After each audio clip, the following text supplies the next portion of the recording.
Hello and welcome to the Genuine Learning blog. My name is Melissa Galasso and I'm excited today to follow up on a blog we did earlier this year about revisions to the OMB guidance for grants and agreements. Now, it is not the big update we are all waiting for. That should be coming out as an exposure draft really soon.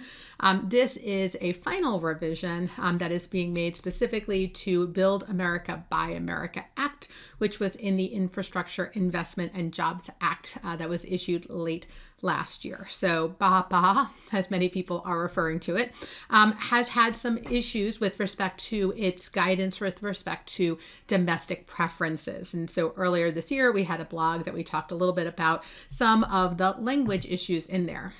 So in August, the OMB did issue final guidance to make changes to different parts of the Code of Federal Regulations here.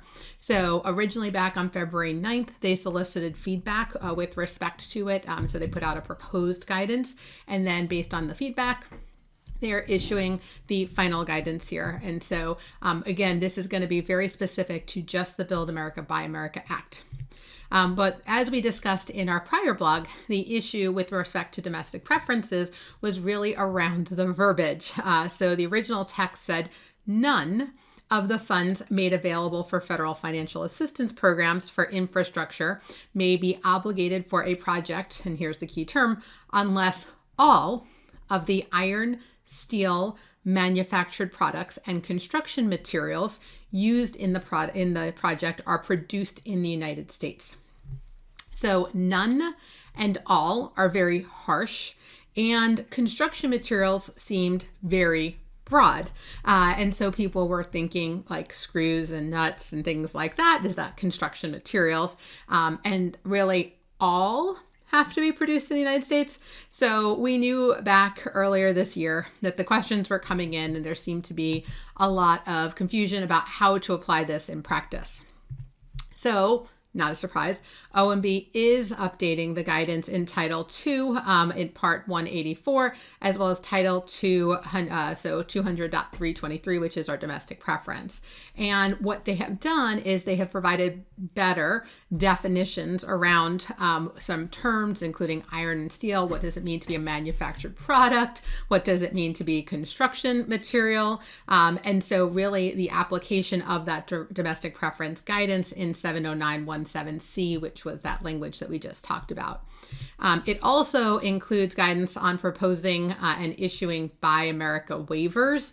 But probably the most important thing is it moves from all to predominantly iron or steel or a combination of both.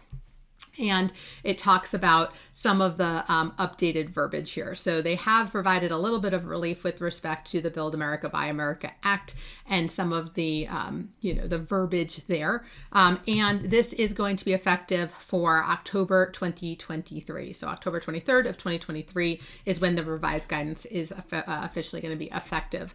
So for those of you who've been kind of waiting, we did see that in the 2023 compliance supplement, they did update Part 3 to perform procedures around the domestic preference provisions of the Build America, Buy America Act. So hopefully this can give auditors some guidance on how to interpret the guidance and to determine whether everything is being properly followed, as well as that additional waiver guidance.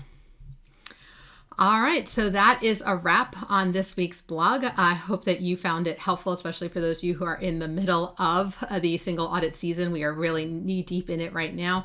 So hopefully this can be useful to you as you move forward. So thank you guys so much for joining me today, and I hope to see you on a future blog. Have a great day, guys. Bye-bye.